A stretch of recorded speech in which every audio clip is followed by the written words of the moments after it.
It is Monday, March 25th, 2019.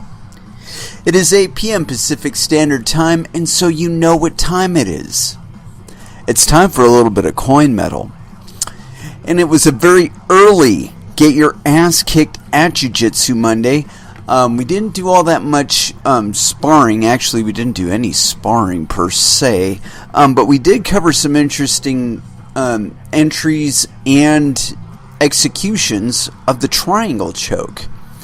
And this has been a challenge for me. I think I've only actually executed one legitimate normal triangle. Only one.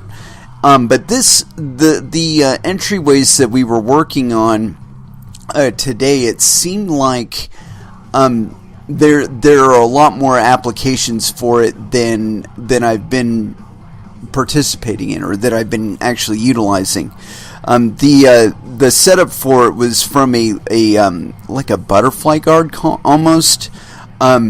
Something of, if somebody's actually able to slip your guard, but not so much so that you couldn't get your feet onto their hips. So they pop up to stack on you, disengage on the legs, and get your feet on their hips. Like right there where their thighs connect at the hip bone. And this is with a collar grip and a sleeve grip. And that was probably the one that I found the easiest, because I really like to yank down on that collar. If I get a hold of your collar grip, man, I want to park that thing right next to my ribs. I want to bring my elbow down and bring you in toward me, right? Well, this was, if I was able to do that, right? If I had a hold of the grip on your sleeve and your right lapel, this was something where I would disengage from my legs and bring the one leg up and over the shoulder, over the left shoulder, and bring it down tight for that triangle choke. But the setup on the triangle choke, or the triangle choke itself that we were working on today, was not necessarily like the traditional triangle choke. This is more the Danaher adjustment, right? Where you swing deep with your arm on the inside, and you hook the inside of one of their thighs, right, or one of their legs, to hold yourself at like a perpendicular position to your opponent. And but it does get the shoulder out of the way. I had a little bit of trouble on my left leg containing the arm, because you got to hold that sleeve and whatever. But your opponent can still get their arm out of danger there, by simply bringing their elbow down across your thigh. Makes it a lot harder to close the deal on that triangle choke. However, I think that in future opportunities, I'm definitely going to try this one, because it felt very comfortable to me. It's like as soon as I was able to get myself a little teeny tiny pass perpendicular to my opponent, it suddenly made sense. But you gotta, I feel like you really have to make that transition kind of quickly, just because that open leg, like your left leg up against their shoulder there, it seems to me that's probably like the weakest link in it. That there are one or two things I can think of right off the bat to do at that point, to negate the triangle choke, and that would be the weak point that I would address. But nonetheless, it could just have been I was just learning it this morning, that it felt like that was the loose point for me. But nonetheless, I felt like when I got it secure, that was a really, really, really powerful angle for me on the triangle choke. I had a little bit of trouble initially in that I kept forcing my opponent to fall over. And that's not really something you want to do because it takes some of the pressure off and it changes the angle on your legs. But the trick I found with it was that I wasn't turning far enough. That's why I was saying that just teeny tiny past perpendicular to my opponent, so you get 90 degrees to them with the leg up over the back of the neck, and that other leg just pinching in. You definitely want to pinch with your thighs, right? But it's like a scissor motion on the neck as opposed to a vice clamping kind of motion where you would have with a traditional triangle, where you do put your left foot up on the thigh after you've got the leg gripped behind their back, and you push yourself off a little bit. You don't bring yourself quite to 90 degrees on that typically, but that's to get that shoulder out of the way to pinch their arm up against their throat on the one side, and then your hamstrings on the back side, and just. But I felt like I was able to get it all in one motion if I retained the sleeve grip, and I really liked it a lot. I'll definitely need to be getting in like several hundred more repetitions of that, because I feel like that really did solidify my triangle a little bit better and a little bit tighter than I've been able to manage to do with the traditional triangle. And again, it could be that I haven't worked the triangle as much as I should. Could very well be. I'll be the first to concede to that one. I mean, because I always feel like, any technique it is, it's like if I think it's really slick or something, I'll just sit there and say, yep, I'm going to need a year of just that. Because, it's like that's something that, I feel like it's really, really comfortable for me to do, and is kind of situated to my body type. And that is kind of a challenging thing. Although I got to say, I've got to break this habit right now, even though it's a good habit to have, but it's bad in that if I rely on it too much, then it'll damage the rest of my game, is collar chokes. I don't know what it is, man. It's like the collar choke fairy like waves some pixie dust on me or some shit, and like every time that thing becomes available, I'm gripping for it now.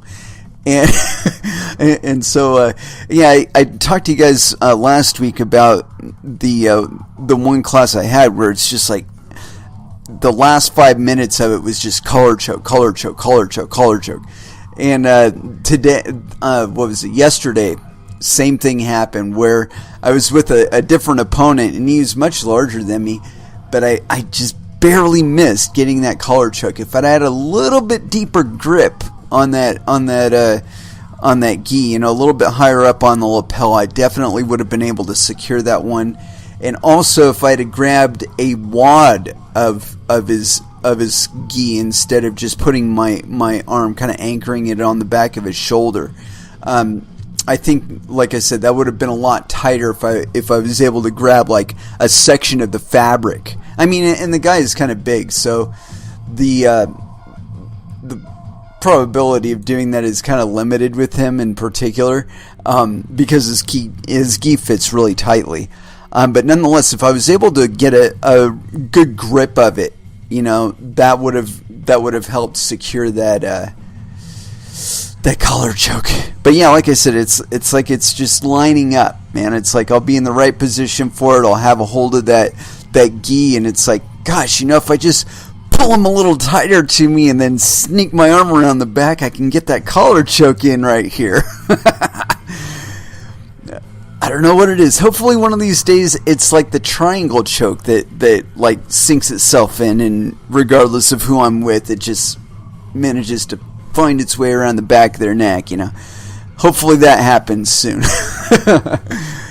Anyway, let's go ahead and throw down into some music, as I have not chosen anything yet. I'm just going to take just a moment. And I don't know, there's been a lot of red out there on the market today. I mean, we were kind of looking up on Friday, but I don't know. That upward movement seemed to stall and retrace a little teeny tiny bit over the weekend and also today. So I'm going to go ahead and throw it down. A little bit of body count here. First Dance, Bloodlust, here on Coin Metal. And that was 12 Foot Ninja with One Hand Killing. And Anywho, as far as what we're going to get into tonight, I started on one thing and then I kind of drifted off to another thing, and then, So anyway, I did find this thing that I want to read today, but before it, I want to kind of preface it with a couple of other things that have been going on. And the first one, of course, is on the verge. Apple announces Apple Card credit card coming summer 2019. So, perhaps in a few months. This is kind of humorous considering how long it's been since Bitcoin came out. It's like Apple just discovered that cryptocurrencies exist, right? Anyway, continuing. At Apple's Showtime Services event today, it announced... Oh, wait a minute. This is on The Verge, and it's by Chaim Gartenberg. Let me check something really quick here. Verge, Charm, come on. Yes. Okay. So yes, penis. This is by Chaim, my apologies, Chaim Gartenberg. And it was authored March 25th, 2019 at 1:28 EDT PM. At Apple's, quote, Showtime Services event today, it announced a new Apple Card credit card, promising to improve things about the credit card experience with simpler applications, no fees, lower interest rates, and better rewards. To get an Apple Card, users will be able to sign up on their iPhone in the Apple Wallet app and get a digital card that they can use anywhere Apple Pay is accepted within minutes. Customers will also be able to track purchases, check balances, and see when their bill is due right from the app. There will be a physical titanium card too, but there's no credit card number, CVV, expiration date, or signature. All of that authorization information is stored directly in the Apple Wallet app. Apple also says that it'll use machine learning and Apple Maps to label stores that you can use in the app and use that data to track purchases across categories like food and drink or shopping. Instead of points-based reward program, Apple Card gives cashback rewards in the form of daily cash, which is applied straight to your Apple Card to spend or to put toward your purchases. Apple is offering 2% cash back on purchases made through Apple Pay using an Apple Card, and purchases from Apple will get 3% back, or cash back. Purchases made through the physical card will get just 1% back though. As rumored, Apple is partnering with Goldman Sachs for Apple Card, with MasterCard handling payment processing. Oh God. Oh God. Oh God.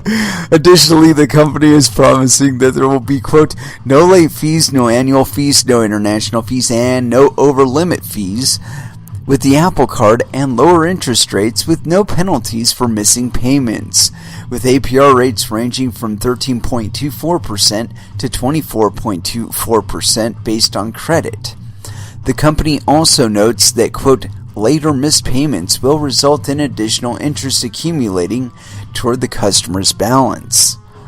Like many of Apple's products, privacy is a big push here. Quote, Apple doesn't know what you bought, where you bought it, and how much you paid for it, said Jennifer Bailey, VP of Apple Pay.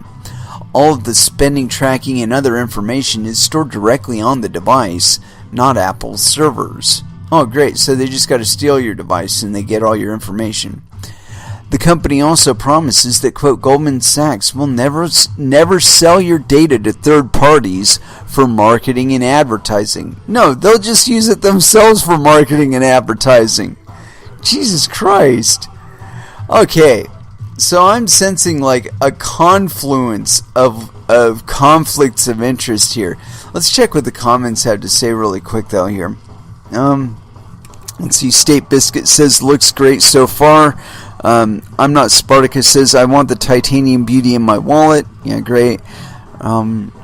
Brock 2621 says, this thing looks like a must-have, an incredible tool built into the most used item every person in my household has. Shows live how much interest you'll pay and have it now. My children will be getting these with limits to teach them personal finances with the app. No, dude, I think you're just going to learn personal finances when you allow access to it from a 14-year-old. Oh, let's see. Regular banks should be wanting that reaction from their cards. Some get it mainly because of the material the card is made from. Crazy people. Yeah. Very, very crazy. Oh, let's see here. Janama ACD. I can't even read that. Janam ACD says, if I'm reading this right, the biggest problem with this is it looks like you have to own an iPhone to use it. That is a crazy level of ecosystem lock-in. I'd really be cautious about getting too deep into something like this. Oh, you bought a new phone. Please cut up your credit card and redo all your subscriptions and reoccurring payments. Posted on March 25th. Cash Tray says, basically this, it will only be usable where Apple is accepted unless the app is going to spit out one-time use OC numbers. That just seems like terribly inconvenient. So anyway, my big thing on this is I'm sensing a terrible confluence of conflicts of interest here. Okay, let's take a step back. First, Apple. They're fucking huge, right? Second, Goldman Sachs. They're also fucking huge. So now we're attaching one fucking huge company with another fucking huge company to make one big bank, right? Well, Goldman Sachs isn't just limited to their legacy finance links. They also have several interests in cryptocurrencies, specifically Circle, which is also a payments platform, and also USDC, the stablecoin that's issued by Circle. So now, I guess if you've been listening to this show long enough and you can kind of put two and two together, you can kind of see where I'm going here. MasterCard, we've already covered MasterCard, where they're going to be handling the payment processing. They've applied for a patent where their payment system will be using partly crypto, partly fiat, and a proprietary element in their transactions. Now, I've stipulated what they intend to do is use the quote-unquote Lightning Network, where they will be establishing payment channels, and they will be doing payments over that, right? And that they would simply have that open to their users, right? That now, so you have Goldman Sachs and Circle and USDC. And USDC is a quote-unquote stable coin that supposedly has fiat currency backing it. And so, you've got MasterCard as a third-party intermediary. You've got Goldman Sachs as a third-party intermediary and an issuing third-party intermediary. Because they're kind of covered by the cloak of being involved with Circle. They could divest themselves of Circle and everything would be hunky-dory, right? But in any case, I don't know how that would connect then, because we got MasterCard handling payment processing. And see, like I said, they had their payment thing, and my idea with regard to Lightning was that it would initially extort everybody out of using Bitcoin as a transaction medium. That they would basically assume control of Bitcoin by occupying all of the block space. Hence why it's been limited to 1 megabyte this entire time, is that is a conquerable territory. That is an occupiable territory. That is a monopolizable territory. And so, when you consider it in terms of that with regard to Goldman Sachs, that they would be going on fractional cryptocurrency, fractional fiat balances, and a proprietary element, that they would be using their proprietary element to discern between their payments and other people's payments on the quote-unquote Lightning Network. And see, I think the premium that their use of the Bitcoin network would put on transaction fees, it would price out everybody wanting to use Bitcoin as a transaction medium. They would have to use the Lightning Network as facilitated by now Apple and MasterCard. Yeah, it's completely feasible to do. I mean, MasterCard, they've got billions of dollars. Goldman Sachs, billions of dollars. Apple, billions of dollars. How hard do you think it would be to price you out of being able to do an on-chain transaction on the Bitcoin network with those three entities being able to pay for transaction space? I mean, block space. So yeah, that's kind of the kind of a big danger signal I see. How it will actually play out, it will all depend on you, the users. How you choose to use your Bitcoin. If you still use it in a QT wallet and still do legacy payment transactions with of course no SegWit involved, like me, or Goldman Sachs and MasterCard and and Apple just price you out of being able to do that little thing.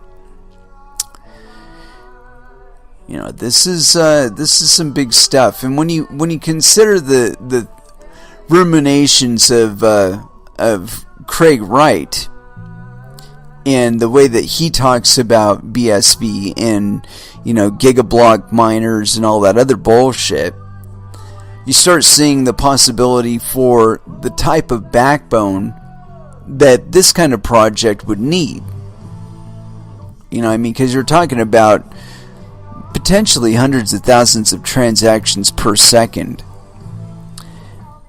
And even with that, I've been thinking about how they would do it, because even with the second layer, unless of course they're occupying the nodes on their own, which is possible because they've been buying millions and millions of dollars worth of Bitcoin and off exchange transactions. It's funny, nobody really mentions this, but when you look at the majority of the transactions that are really, really big that are happening on the Bitcoin network, they all use legacy, almost all of them anyway, almost all of them use legacy addresses. So what does that really tell you about SegWit? Tells me that rich people won't use it. And if rich people aren't using it, then it's probably not a good idea to use it. But beyond that, where I'm going with this is that I've been talking about this for years now, that with Lightning Network and off-chain transactions, that we would see this as a possibility. That a huge entity would just occupy all the block space, or many huge entities would just occupy all the block space and make it to where you would have to transact through them. And this kind of lines it up. I mean, we've got MasterCard. They've already got their patent for their payment system, which means they're probably operational with it already. They've already got a functioning model. Now, one thing I've been thinking about also is the kind of threat this creates, because Apple, as shiny as they pretend to be, they get hacked quite a bit. And so now add to that the possibility of acquiring somebody's Bitcoin by seizing control of their account, or just their device or devices. now you can wreck people on an entirely different level, and it kind of sweetens that honeypot a little bit more with regard to trying to hack either Apple, Goldman Sachs, MasterCard, or any of the other entities trying to involve themselves in this. You know, it's like the more you sweeten that pot, the more it's going to attract bears trying to get that honey. And that there's just no doubt about that. And the marketplace being what it is out there, ransomware and all that, that's like we got recreational with trying to hack your funds. You know? And when it's gotten to that level, you can bet your ass that there are much worse hacks, much worse exploits that have simply not been utilized yet, that are simply waiting in the wings for somebody to accumulate billions and billions of dollars in one area to make it worth hitting. And you know, you might think that, you know, you've got like fiat currencies and banks and whatnot, that they have that much money in any one place, but you hear about hacks of that stuff too. There is no safe place. You know, that's why Bitcoin was set up to operate the way it does, is because then you don't have to have any specific amount tied up in any one specific place to get fucking hacked. It's to lower the benefit, on the cost benefit ratio. It's to lower the benefit. It's to make it way harder to fucking do than it's worth doing. You'd have to dedicate way too many computer hours to trying to do it, you know, or some other barrier. You know, you'd have to dedicate way too much hashing power to the effort. You know, that's the whole reason we operate in a trustless manner on the Bitcoin network on-chain. Now, when you start adding third-party intermediaries such as Goldman Sachs, Apple, or MasterCard, you're introducing points into that system of accountability that don't need to be there. And those are also points where Bitcoin was not specifically programmed to work in a 100%, you know, effective manner. We're not seeing that with regard to Lightning. We're still seeing people missing payments and shit like that. And so now, try stacking on top of that the possibility of significant adversarial behavior within the Lightning Network. And, yeah, I see the potential for a great deal of wrecked going on. And as far as, like, whether or not this would make it more secure or less likely, I definitely put that in a no category. You know, like I said, the sweeter you make that pot, the more the bears will try and chase after that honey. And we haven't even gotten into the question of how it will change the regulatory burden placed on Apple. And they've already got Apple Pay to some extent, and I'm sure that gives them some good connections with regard to the banking sector. But there are additional issues with regard to regulatory concerns, and I want to go ahead and throw this one down. This is kind of old, actually. And so I'm not going to throw it down. It's very old, actually. Bye-bye. But yeah, so Apple, I don't know. I think it's just going to be introducing a big-ass security hole. Goldman Sachs, same thing. They already abuse their market position as is. Otherwise, Bitcoin wouldn't even exist. Anyway. I got this other thing that I want to get into today, and I'm thinking I might actually want to wait until the other side of the music break, because it is quite long. It's about 27 pages, and although I have not reviewed the text, hopefully it's got some pictures and stuff. It's got some acknowledgments. That's page 1. So I don't know. Maybe it won't be all that long. Maybe we can get through it in one shot, but I definitely want to get some coffee in me beforehand. And so, yeah, we're definitely going to go to a music break, and then we'll get on this bad boy. It's Coin Center report, the case for electronic cash, why private peer-to-peer payments are essential to an open society. And this is authored by Jerry Brito on February 2019, so it is a bit more current than that other thing that I was going to bring up. Anyways, so like I said, let's go ahead and throw down into some music, and then on the other side, we'll get into this bad boy.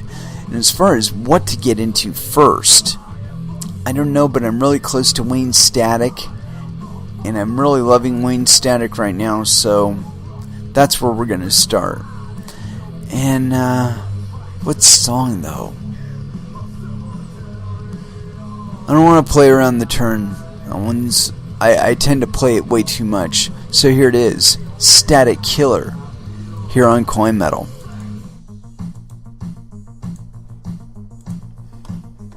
Sorry about that. I had to go outside and take care of a little something out there. That was Killing Joke with Dark Forces. And so, let's get into this big-ass PDF I got here and see if we can provide maybe a little bit of a counterbalance versus the, I don't know, the idea of going into using Apple Pay via my iPhone. I don't know, man. That's too close to fucking Mark of the Beast for me, man. Next thing you know, it's some fucking RFID. Fucking the iPhone 12 will be some fucking RFID that you get shoved up your nose or in your hand or some shit like that, and you use it to pay everything. Mark of the Beast, prophetic, biblical prophecy shit. There you go. Anywho, that's like the dystopian end as far as I'm concerned. I know some people like are hearing this and going, "Oh my God, that's like my fantasy that I'll be able to wave my hand." No. It'll also mean that you're also trackable anywhere on Earth, and not just by people that you want to be able to find you. You know, I think that people haven't really experienced like how deep a liability that really is. I mean, if the things that are happening with these third-party intermediaries that we entrust with our information, you know, as far as hackings are concerned, if those aren't an indication to you of the kind of wrecked, rather, that can bring to your life, both financial and otherwise, I mean, you're just not fucking paying attention. And I know a lot of you guys are on kind of cruise control out there because you kind of have to be, just to be able to keep your head straight at work or whatever, but the shit is real, and it's stuff to watch out for. And, you know, like we always say on this show, watch out for your own bunghole. You gotta know about a danger before you can protect yourself against it, right? Anyway, so here we go. The case for electronic cash. Why private peer-to-peer payments are essential to an open society. This is by Jerry Brito, authored February 2019, Coin Center report. Jerry Brito, the case for electronic cash, why peer-to-peer, blah, blah, blah. We already read that. Available at coincenter.org. Entry, the case for electronic cash. Abstract. Cash is more than a method of payment. It is a fundamental tool for individual privacy and autonomy, and it is necessary for an open society. This paper shows that a cashless economy is a surveillance economy. It also argues that removing the option to freely transact without intermediation greatly limits our economic self-determination, placing our economic lives in the hands of financial institutions and governments. This paper presents several case studies demonstrating the dangers of a completely intermediated payment system and concludes that electronic cash is a tool that should not only be tolerated, but fostered and celebrated. The author, Jerry Brito, Executive Director, Coin Center. Jerry at coincenter.org if you want to pay this man a little bit of respect or tell him that you totally disagree with him. Anyway, about Coin Center. Coin Center is a non-profit. You know what? That's beyond that. And, well, we'll go ahead and give attribution for the acknowledgments because that's important stuff. Acknowledgments. Thank you to Andrea Castillo, who provided invaluable research assistance, and to my Coin Center colleagues, Niraj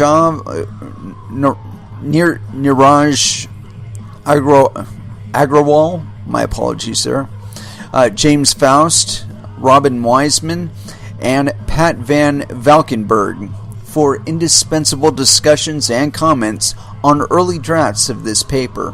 Sincere thanks to those who provided comments on a draft of this paper, including Brandon G. Goodall,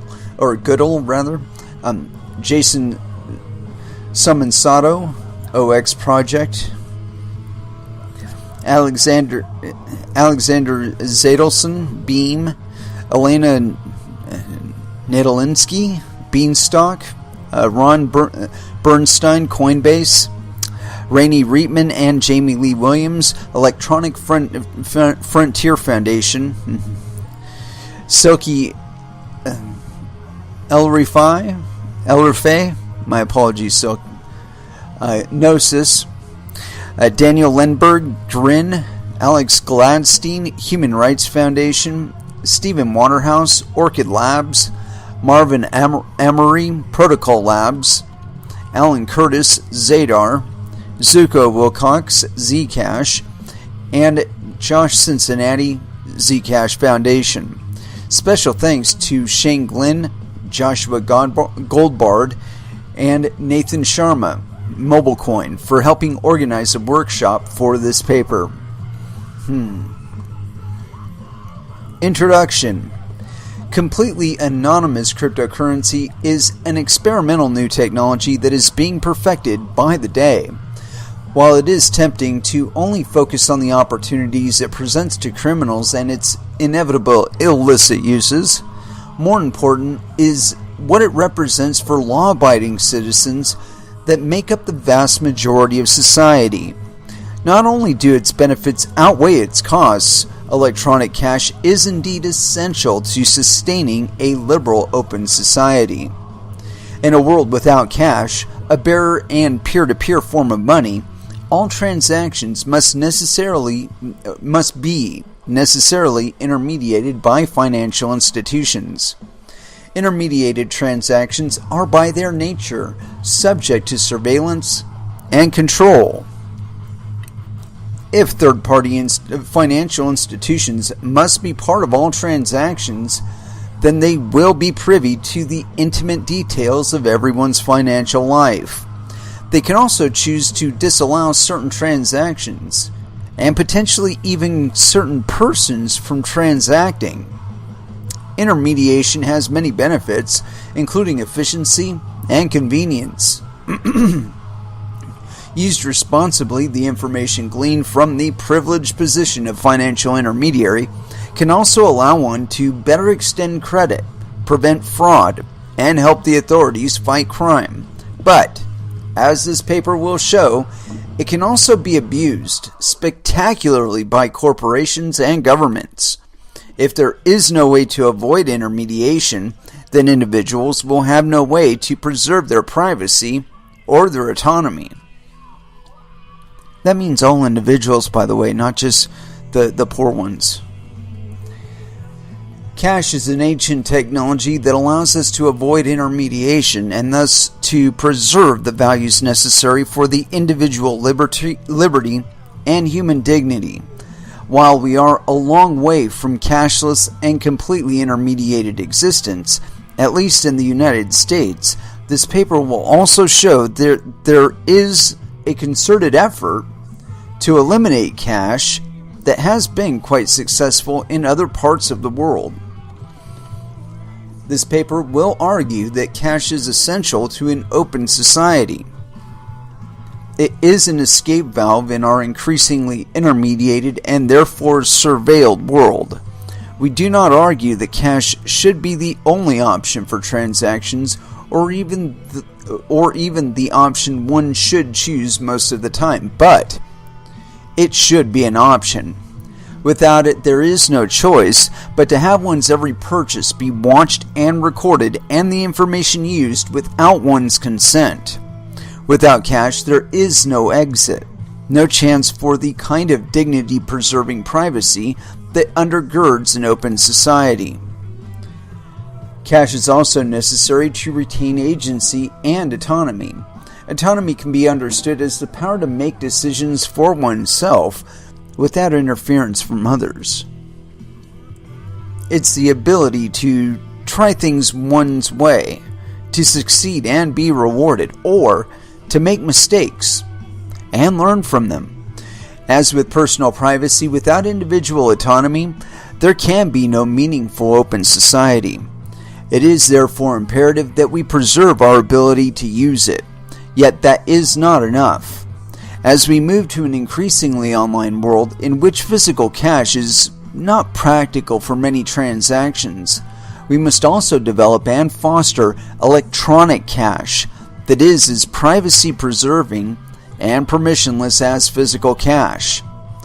While this will have costs as well as benefits, we argue that the way to address the costs is not to prohibit electronic cash, but instead to regulate its use no differently than physical cash, for which there is a robust regime.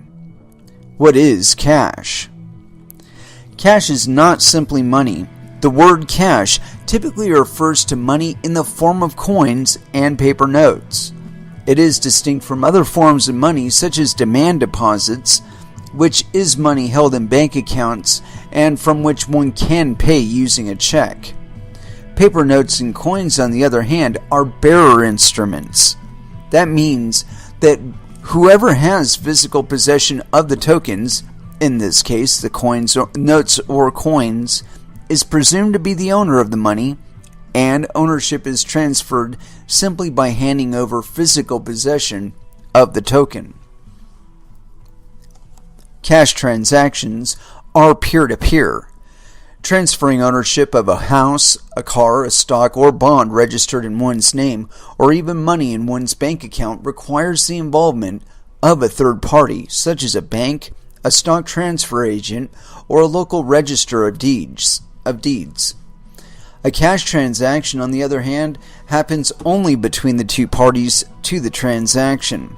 I hand you a $100 note, and that's all there is to it. The bearer and peer-to-peer nature of cash means that transactions require little or no trust.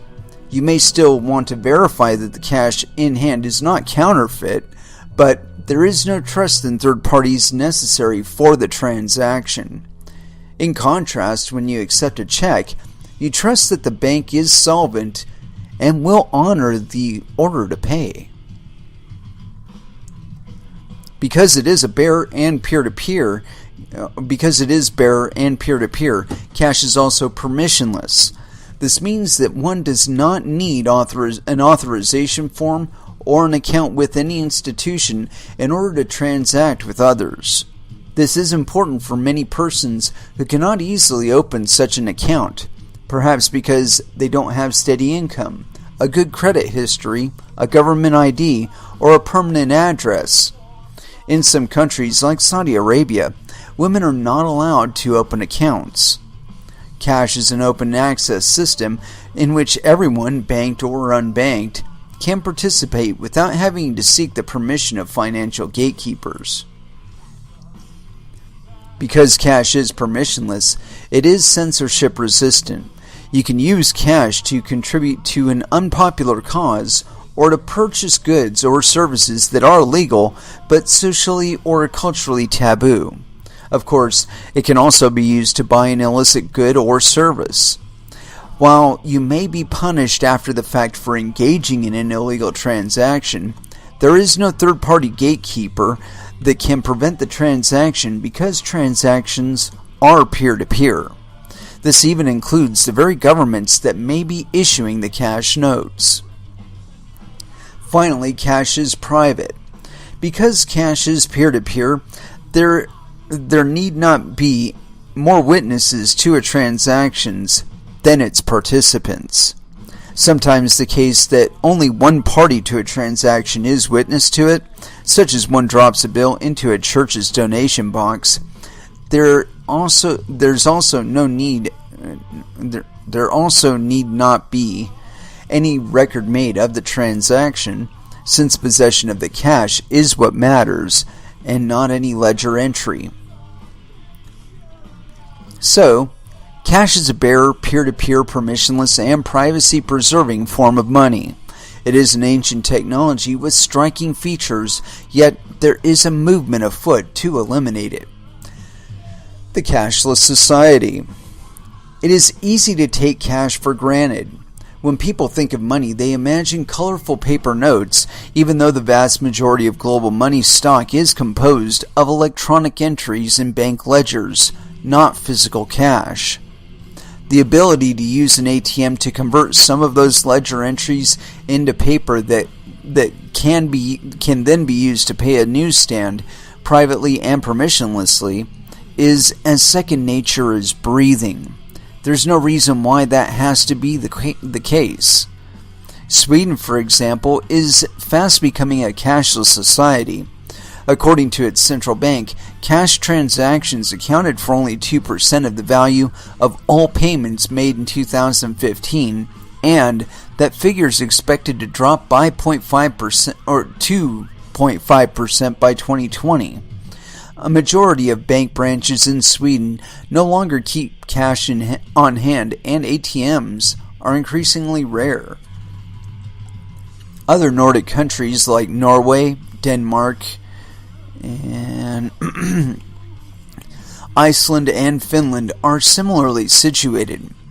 South Korea targets 2020 for phasing out paper notes and coins. Citizens in these countries rely on card and mobile payment systems owned and operated by banks and financial technology firms. These companies have an interest in promoting an increasingly cashless society.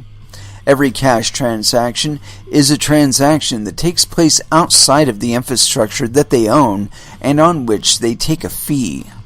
Additionally, cash management is not an insignificant cost for financial institutions.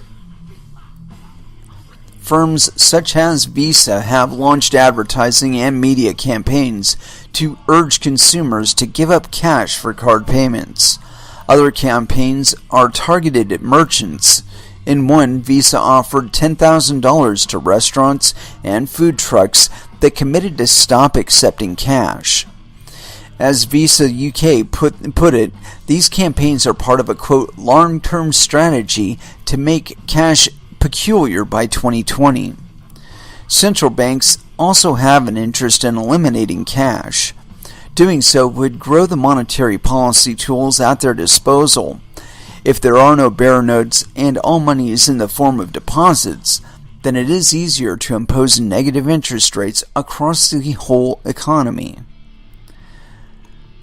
The Bank of England's chief economist proposed abolishing cash altogether to secure that option. There are also public finance motivations. Nobel Prize-winning economist Joseph Stiglitz would also like to do away with cash in order to make tax evasion and other financial corruption more difficult and traceable. Still, critics must admit that cash has its uses. Former International Monetary Chief Economist Kenneth Rogoff, whose gripes with paper money are plainly stated in the title of his book, The Curse of Cash, nevertheless agrees that, quote, we need cash for privacy. This anti-cash trend is taking hold. Signs that read, no cash accepted here, are an increasingly common sight at shops in Nordic countries. Even in countries like the UK, where cash is still popular, some shops are going cash-free. And as Transport for London's website will tell you, quote, you can't use cash to pay for your bus fare. On the internet, cash has never been an option, and as commerce moves online, the proportion of intermediated payments grows concomitantly.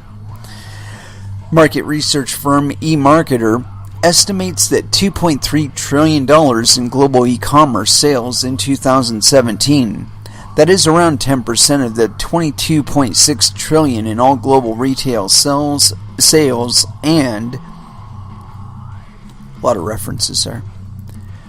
24.8% increase from 2016's $1.8 trillion in worldwide online sales. Online commerce will only grow. The growth of online retail necessarily requires a growth in online payments. Online transactions are therefore generally facilitated by new fintech services, credit or debit cards issued by traditional banking intermediaries, or a combination of these. This means that intermediaries have more information about our buying habits than ever before.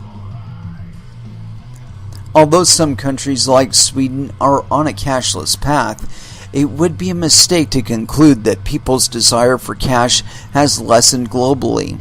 A report for the Bank of International Settlements, BIS, finds that cash demand, measured by proxy through cash in circulation, increased among most of the 46 national economies in its sample. The BIS also reports data on the substitution between cash payments and online payments as estimated through card transactions in 24 nations. Only 2 of them, Russia and Sweden, exhibit signs of substituting card payments for cash transactions. In other words, they're the only smart people. The other 22 nations exhibit increases in both online payments and cash demand, which suggests a lingering value placed on cash's unique features. While the death of cash is not imminent in countries like the United States, it is certainly visible on the horizon. Unfortunately, the death of cash means the birth of perfect financial control. Not necessarily. The intermediated society. If cash is eliminated, then all transactions will necessarily be intermediated. This is because instead of relying on the physical scarcity of bearer instruments, we would have to rely on intermediaries to guarantee all transfers of value. To understand why, remember what a physical cash transaction looks like. I take out a $100 bill and hand it to you, at which point you have it, and I don't. And we can verify this by looking at our hands. Physical scarcity, which was not historically available electronically, makes this possible. On the other hand, by keeping ledgers of accounts and recording transactions on those ledgers, intermediaries like banks make it possible for me to virtually, quote, hand you $100. After the transaction, you will have the $100, not because I gave you a token that I no longer have, but because an intermediary made a record in their ledger, deducting from my balance and adding to yours. As a result, bank-mediated electronic payments are not peer-to-peer. They replace the scarcity of peer-to-peer cash transactions with trust that the bank correctly records payments in their ledgers. This has several implications. First, it means that the bank-mediated electronic payments are not permissionless in the same way as cash. To hold and transfer digital money, you must first secure an account from an intermediary. We do not intend to think in terms of, quote, seeking permission when we open an account with a bank or mobile payments app, but that is what we do. Those firms are not obligated to open an account for us. It is possible that you will be denied an account. In a cashless world, not having an account with which to receive and send money is essentially expulsion from society. This is very different from a cash system, exclusion from which is impossible. Remember what I was saying about Mark of the Beast? You know, one of the attributes of the Mark of the Beast is that if you didn't have it, you wouldn't be able to conduct commerce. thus essentially an expulsion from society. Continuing on. Even if you have an account, intermediaries have full control over whether they will faithfully execute your instructions to transfer money, and may therefore choose to reject or be compelled by a government or other third party to reject any particular transaction you request. As a result, digital money is not censorship resistant like cash, for whatever reason, and there may be good reasons and bad reasons. Your bank can decide not to allow you to transact with certain people, to buy certain things, or to give to certain causes. Even seemingly pro-social or benign financial activities can have unintended consequences.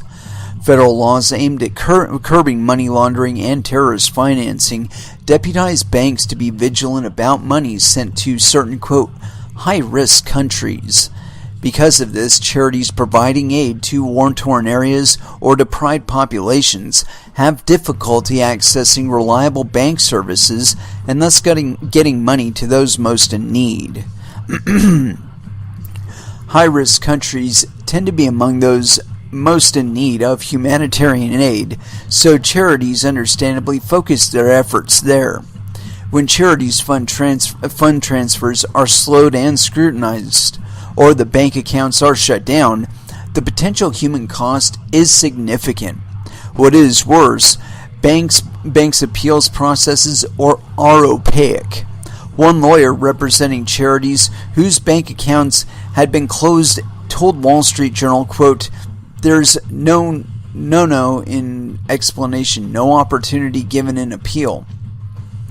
It's adding to the problem in Syria and the Middle East." Second, mediated electronic payments are never private.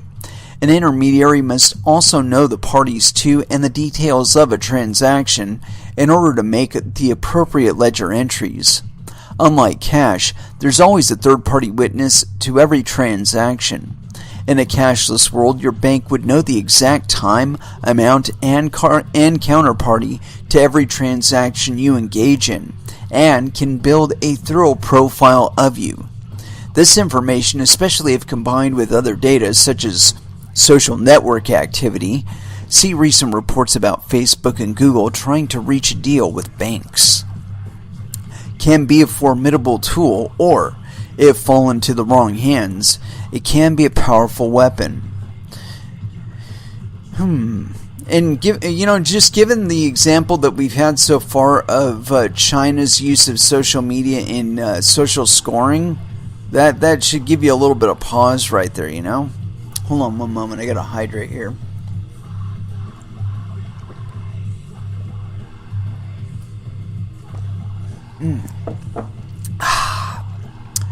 The bleeding edge of financial surveillance and profiling can be found in China. I didn't even intend that. I haven't read this yet. As the New York Times has noted, quote, China is systematically and rapidly doing away with paper money and coins. Cash transactions are being replaced by mobile payments, which account for over $16 trillion annually, over 100 times more than in the U.S. The move away from cash in China opened in just a few years. While cash accounted for 96% of payments in 2012, today that number is below 15%. As of 2018, more than 1.5 billion Chinese use mobile payments.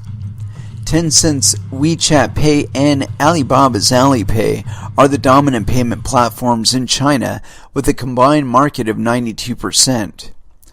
These two companies have unprecedented visibility into almost all consumer transactions and are using the data they are gathering to develop credit scores for every consumer.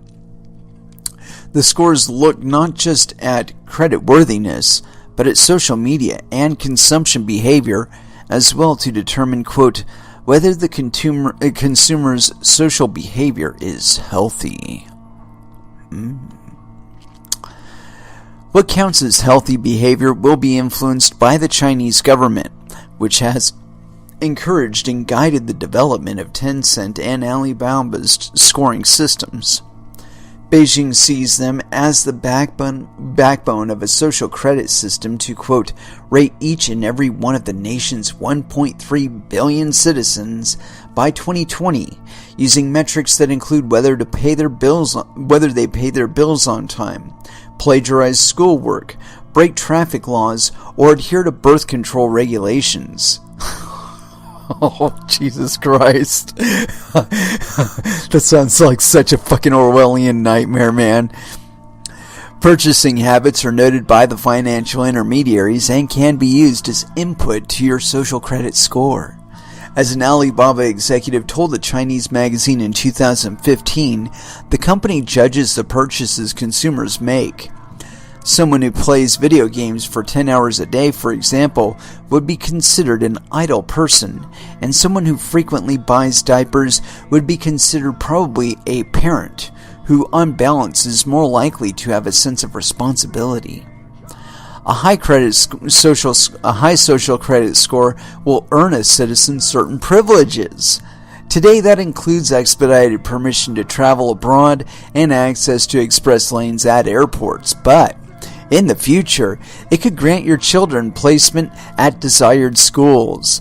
A low social credit score, however, will lead to punishment, according to official government policy, including, quote, slower internet speeds, restricted access to restaurants, nightclubs, or golf courses, and the removal of the right to travel freely abroad.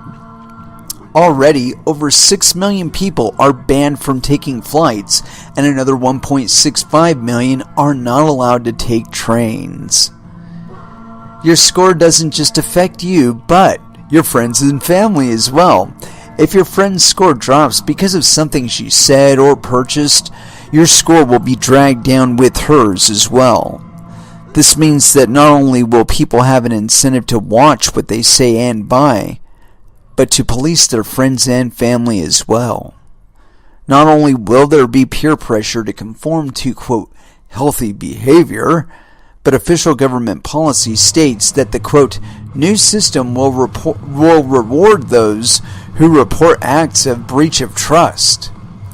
In tips for individuals looking to improve their ranking, Alibaba today warns about the downsides of friending people with low scores.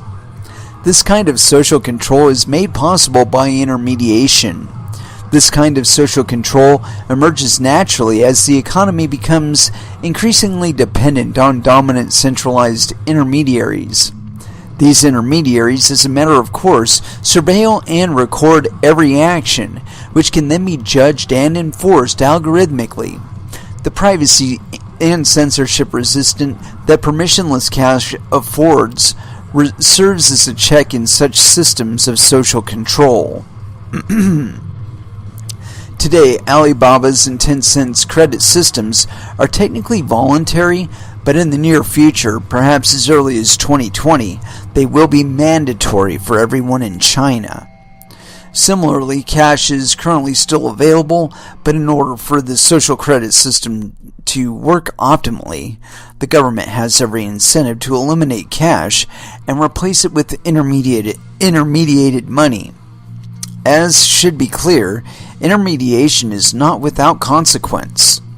An end to cash, a technology that we take for granted, will have an effect on liberties that we also take for granted. A cashless society cannot be an open society. The open society. The opposite of an authoritarian state like China is an open society, the hallmark of which is a free competition of ideas that drives progress. In an open society, challenges to status quo thinking are not only tolerated, they are valued and protected.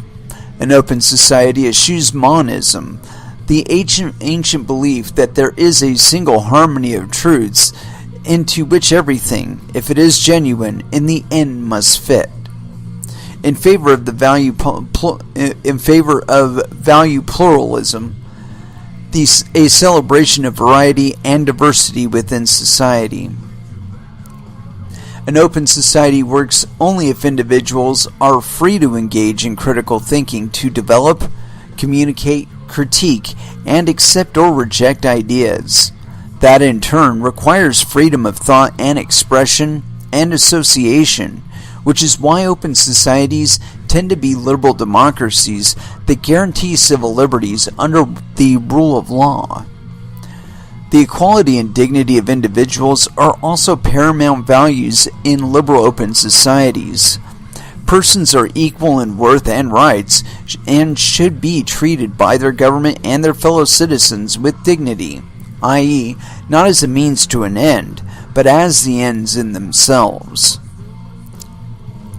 The case for an open society based on liberal democracy has been made well elsewhere, so we will not rehearse it here and will instead assume that the reader finds its relative merit uncontroversial. The case we will make, however, is that cash is a necessary condition for the existence of an open society. That is, that a cashless society cannot be a fully open society because, as we have seen, eliminating cash means that all transactions are necessarily intermediated, and intermediation undermines privacy and autonomy, two values necessary for the individual liberty and human dignity that undergird an open society. Privacy is essential to freedom of thought, speech, and association, not only because it prevents would-be censors from discovering thought crimes, but also because of the chilling effects that come from knowing one is being watched, especially by an authority. In his excellent history of the Third Reich, Thomas Childers explains how the German people were changed by the fear of being watched. The American novelist Thomas Wolfe, who had traveled widely in Germany during the Weimar years, was shocked on a return trip in the mid-1930s by the dramatic changes that Hitler had wrought. He could hardly recognize the country he thought he knew. Quote, "Here was an entire nation," he wrote, "infested with the contagion of an ever-present fear.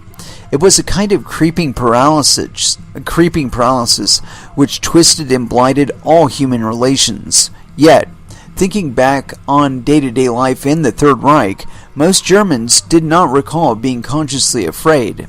Instead, they lived with a subliminal fear, developing a sixth sense for survival, learning what to say, when, and whom was essential and to whom was essential in daily life." A quick, almost reflexive glance over the shoulder to see who might be watching or listening nearby was dubbed the, quote, "Deutscher Blick," the German glance. Martha Dodd, the daughter of the American ambassador, recalled that, quote, "Whenever we wanted to talk, we had to look around corners and behind doors, watch for the telephone, and speak in whispers." Many were convinced that their telephone receivers were rigged to act as transmitters so that the private conversations at home could be listened to by authorities. One defense was to place a tea cozy over the telephone and to muffle conversations. Berlin merchants couldn't keep them on the shelves. Additionally, without privacy, without the ability to control what one reveals to others about oneself, is more difficult to avoid becoming an instrument in someone else's design. To preserve one's dignity, for example, consider this story published in the New York Times Magazine in 2012. A man walked into a Target store outside of Minneapolis and demanded to see the manager. He was clutching coupons that had been sent to his daughter, and he was angry, according to an employee who participated in the conversation. Quote, "My daughter got this in the mail," he said. "She's in high school, and you're sending her coupons for baby clothes and cribs? Are you trying to encourage her to get pregnant?" The manager didn't have any idea what the man was talking about.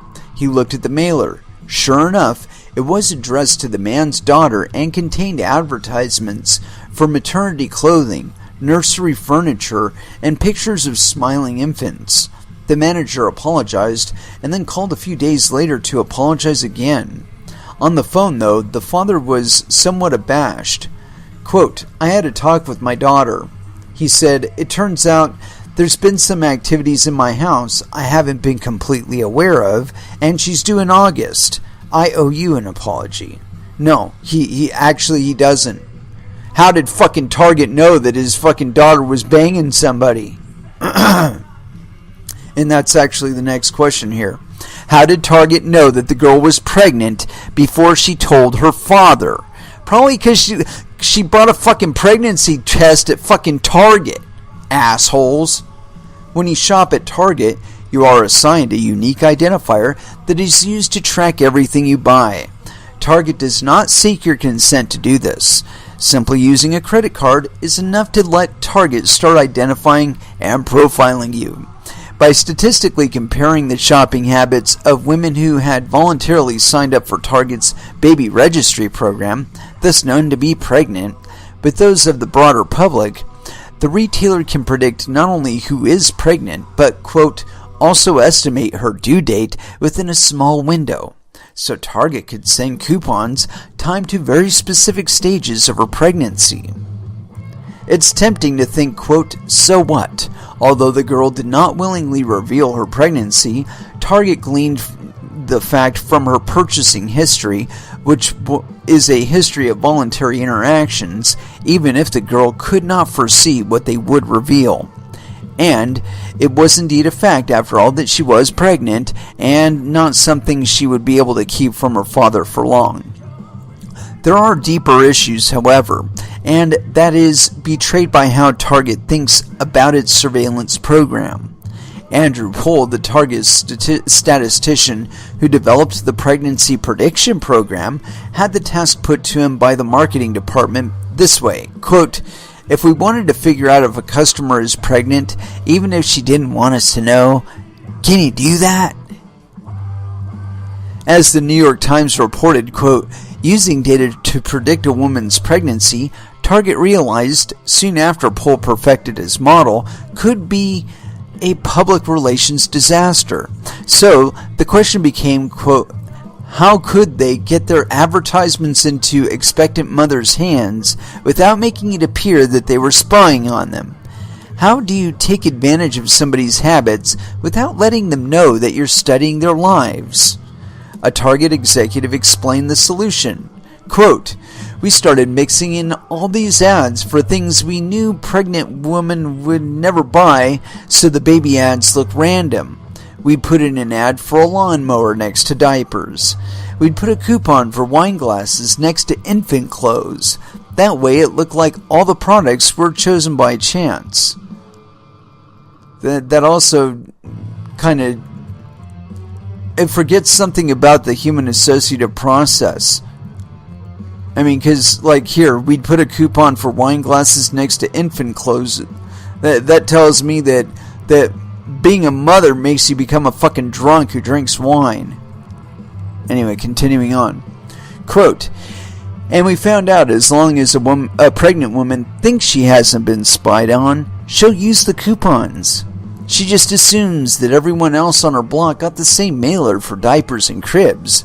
As long as we don't spook her, it works." What the fuck? Not only did Target seek to gather information about individuals, even if the individuals did not want to give up their information, they also sought to hide what they were doing because they understood it would be seen as an affront to human dignity. They were right. In the particular case of the young woman, Target surveillance inadvertently robbed her of her ability to decide when and how to tell her father about her pregnancy. Other examples abound. Companies may not always divulge their targeted advertising campaigns like Target has, but much more modern marketing relies on such impersonal, data-driven methods. Firms assuage the public of the, quote, creepiness factor by pointing out that their data sets are de-individualized, which means that the advertising profiles they build for people are not directly connected to their name. Someone is merely, quote, potential customer number 46274, unmarried, high school student with likely interests in baby items and frozen foods, or whatever the case may be. However, since the profile is still tied to one's identity and used to try to affect their behavior, the fact that a literal name is not associated may be cold comfort. Companies pay for access to this data to try to coax people to behave the way that they want, namely by buying more of their product or services. When advertising merely broadcasts general price or product information to the public, it can be a helpful tip or a minor annoyance. But when marketing is driven by a comprehensive secret profile of inputted lifestyle attributes, it can become invasive and troubling. The case of a major retailer targeting pregnant women with a campaign to ensure future consumer loyalty is alarming. But not all behavioral marketing is necessarily sinister. The point is that a world without cash gives consumers less of an ability to voluntarily exit such schemes, since all of their purchases would be intermediated and therefore up for grabs to marketing profilers who may not respect our privacy and autonomy. Oh, and more importantly, legal definitions change over time. At some point or another, some materials or texts or media that you purchase may be deemed illegal, and possession of which would be punished by some sort of prosecution. Of course, all of the fucking records for which would be probably even publicly documented on a blockchain somewhere. Can you kind of see the danger here? Anyway, continuing.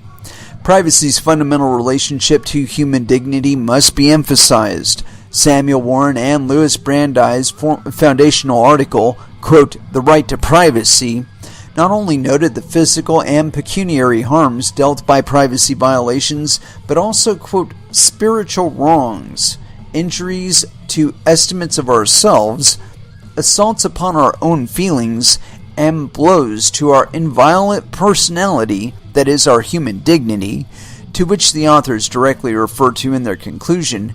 We do not preserve privacy merely for its beneficial effects. The dignity it affords is a fundamental part of being human.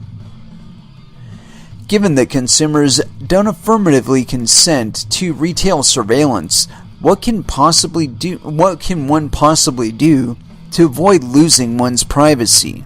The answer is to pay with cash, to transact anonymously. Cash serves as an escape valve in our increasingly intermediated and therefore surveilled world. It's not that it should be the only option or even the option one should choose most of the time, but it should be an option.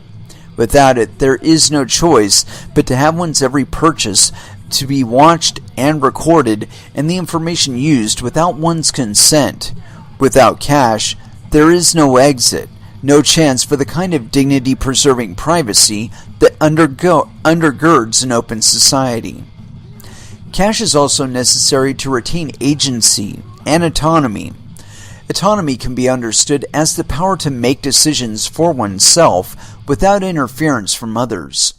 It's the ability to try things one's way, to succeed and be rewarded, or to make mistakes and learn from them, i.e. get wrecked. As with personal privacy, without individual autonomy, there can be no meaningful open society. The law surrounding prior restraint of publication in the United States is a good illustration of how an open society respects autonomy. It holds that while one may be held to account for one's speech after the fact, censorship before publication is not allowed. This ancient rule of Anglo-American law was explained by English jurist William Blackstone this way. The liberty of the press is indeed essential to the nature of a free state, but this consists in laying no previous restraints upon publications, and not in freedom from censure from criminal matter when published. Every free man has an undoubted right to lay what sentiments he pleases before the public. To forbid this is to destroy the freedom of the press, but if he publishes what is improper, mischievous, or illegal, he must take the consequence of his own temerity. Even when the government might know that one is going to publish something potentially harmful or illegal, it is not allowed to prevent one from publishing it, though it may seek to punish one for it after the fact. That is, it must respect one's autonomy. As the Supreme Court has put it, if it can be said that the threat of criminal or civil sanctions after publication, quote, chills speech, prior restraint, quote, freezes it, at least for the time. The same logic that applies to speech is applicable to association and other freedoms valued by an open society. Respect for autonomy is how such freedoms are given meaning. A legal right is useless if one can be prevented from exercising it. The more intermediated a society is, however, the easier and more tempting it becomes to effect prior restraints on the free exercise of rights. In more liberal societies, censorship is typically not aimed at mainstream values, but rather at speech that is unpopular or controversial, or maybe even new or innovative. That is, speech the protection of which is the hallmark of an open society. It is therefore no surprise that a target of attempts to use financial intermediaries for prior restraint has been the National Rifle Association. The NRA may be a controversial organization, but it is certainly one rooted in the constitutional bedrock of our open society. Actually, I think they're more just controlled resistance. After all, for good or ill, the NRA is a free association of individuals that exist to engage in speech to defend a constitutional right. The group is not just a legal and legitimate voice, it speaks for millions of Americans. And like I said, they're like our favorite fucking stab in the back. Continuing. Someone who values an open society and also disagrees with the NRA would seek to meet speech with speech and ideas with ideas. They would not, however, seek to silence the NRA from speaking at all. Preventing, quote, unhealthy views from being expressed is what you would expect to see in an authoritarian closed society like China or crypto Twitter. Yet this is how a press release from the state of New York issued last year began, quote, Governor Andrew M. Cuomo today directed the Department of Financial Services to urge insurance companies like New York State chartered banks and other financial services companies licensed in New York to review any relationships they may have with the National Rifle Association and other similar organizations. Upon this review, the companies are encouraged to consider whether such ties harm their corporate reputations and jeopardize public safety. If the governor's request was too subtle, the financial services superintendent, Mary Avullo, made it clear later in the same press release, stating, quote, DFS urges all insurance companies and banks doing business in New York to join the companies that have already discontinued their arrangements with the NRA. This is remarkable. Governor Cuomo is telling financial intermediaries, over which he has some serious power, that they must cut off one of his political opponents, not because that opponent broke any law, but because it engages in speech and advocacy at odds with the governor's views. Not necessarily at odds with the public's views, by the way. While the governor cannot simply ban the NRA's speech, he clearly feels less constrained to threaten intermediaries that he regulates and whose continued operations depend on permission from the state. Because New York is the world's financial hub, the state has authority over just about every bank and fintech firm with operations in the country.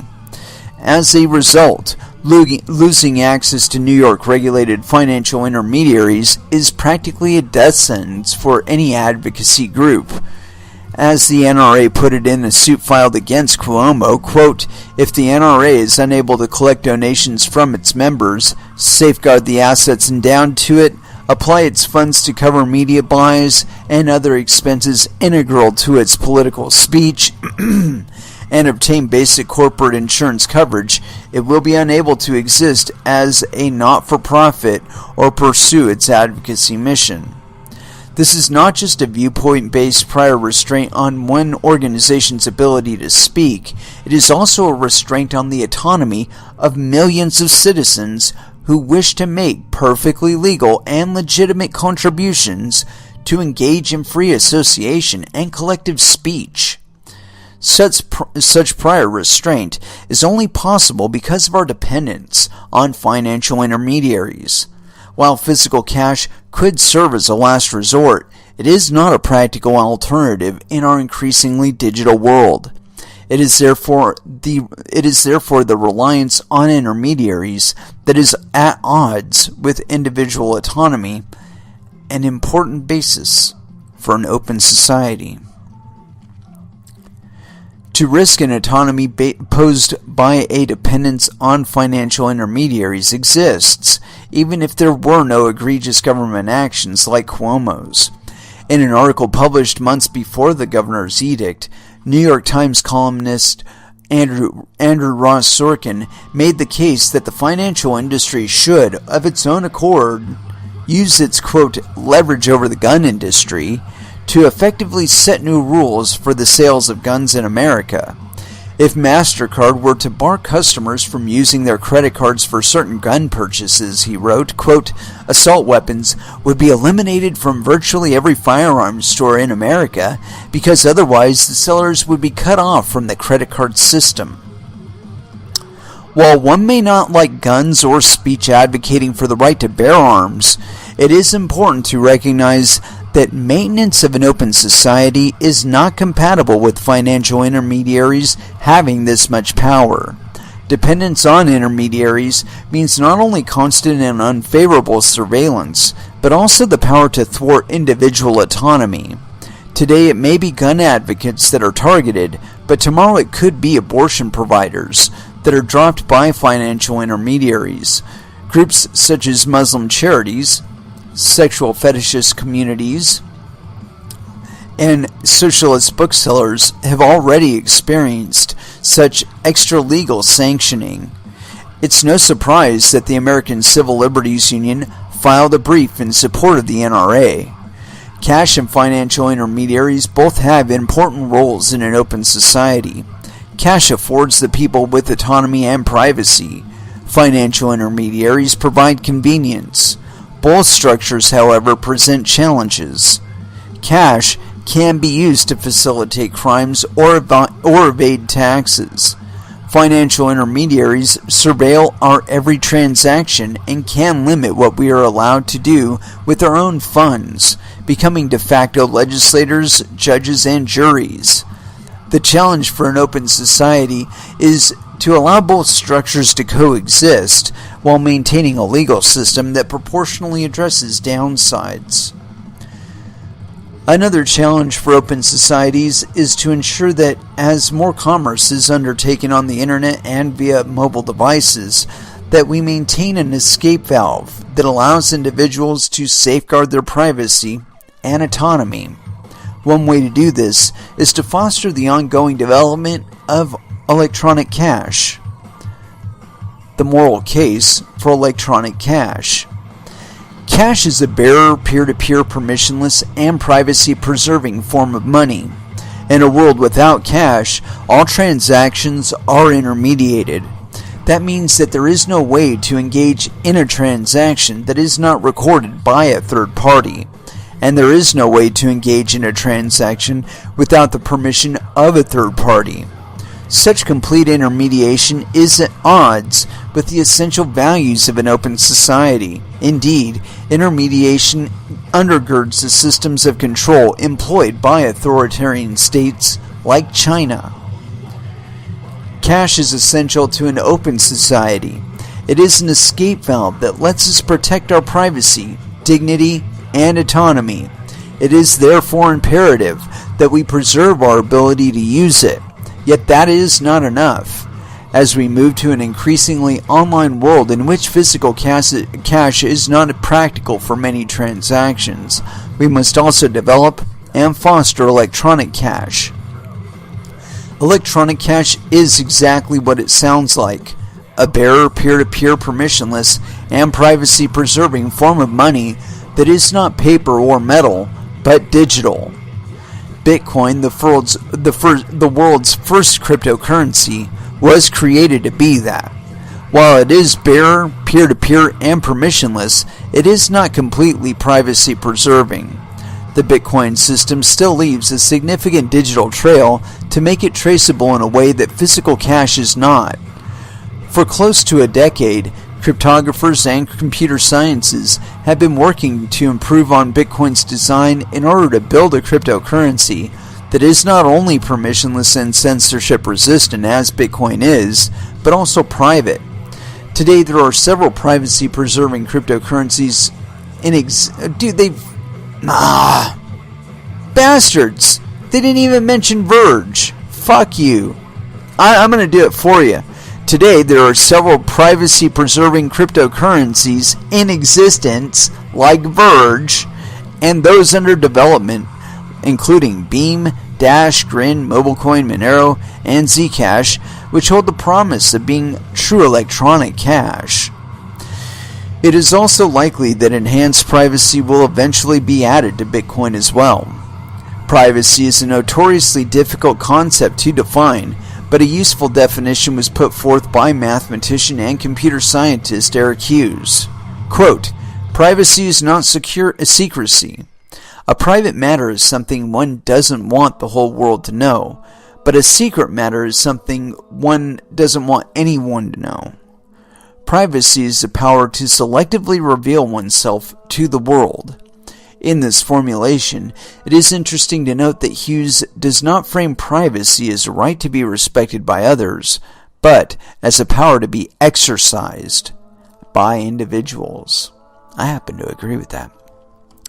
Without denying conceptions of privacy as a right, which necessarily imposes duties on others and must be enforced by government, the case we make here is simply for the freedom to guard what one reveals about oneself to the world and to build and use technology like cash to do so.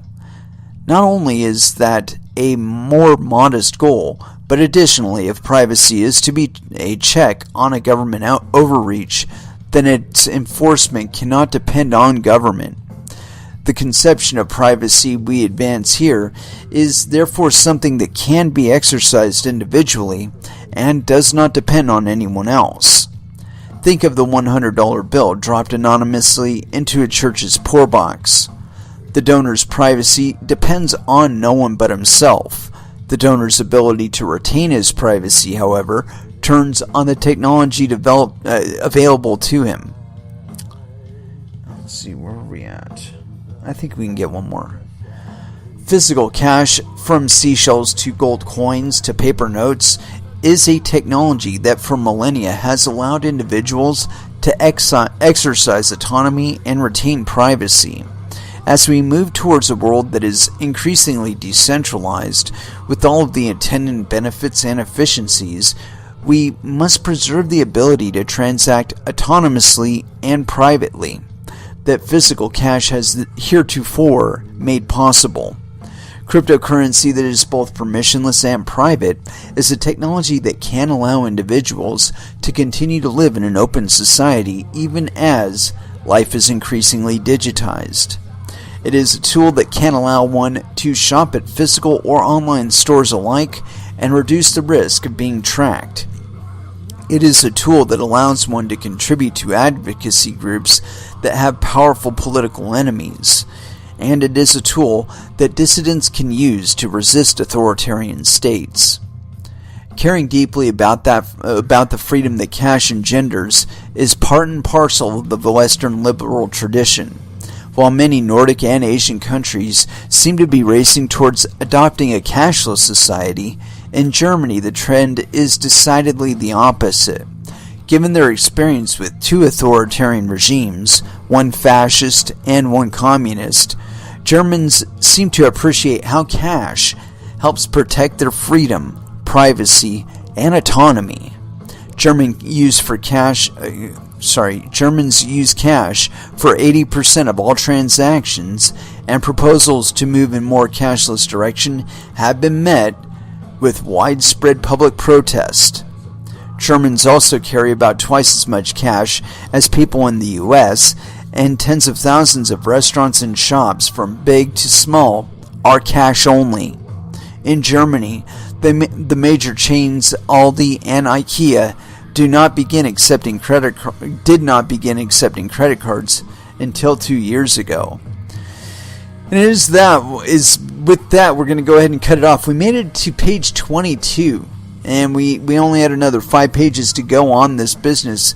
But given the tenor of the previous 24 pages, I could argue that they're probably a rehashment and restatement of what we've already really covered here, at least the salient points. That there is danger in a cashless society, and we've already seen some expressions of it. What we may not have seen, which I think is probably something that's happening just as often, if not more so, is social eliminations, where certain people are targeted and eliminated based on their social data, their social scoring data, that they're targeted and assassinated, or just simply taken off to some fucking gulag somewhere. But the point being that none of these things really say it. They orient you with the idea of punishment, like the idea that there's a stick somewhere waiting on the sidelines for you if you step out of line. But I don't think it's used with that much restraint, in all honesty. And what is it they say about power? That power corrupts, and absolute power corrupts absolutely. I do not believe that is, some saying. I think there's a truism to it, and we may yet see some of the most dystopian expressions of it in our lifetimes. And hopefully the most freedom-oriented ones too. And it is with that I'd like to close this one out. Thank you very, very much for listening. I certainly do appreciate the support. We will be back again on Wednesday at 8 p.m. Pacific Standard Time. And so until then, I'd like y'all to trade safe. Do your homework. And watch out for your own bunghole, because nobody else is going to do it for you. Not even Goldman Sachs. And as far as The Last Dance is concerned, I can't think of a better one but this. Killing is my business, and business is good, by Megadeth. Last Dance, here on Coin Metal. Thank you again for listening, and you all have an excellent evening. Good night.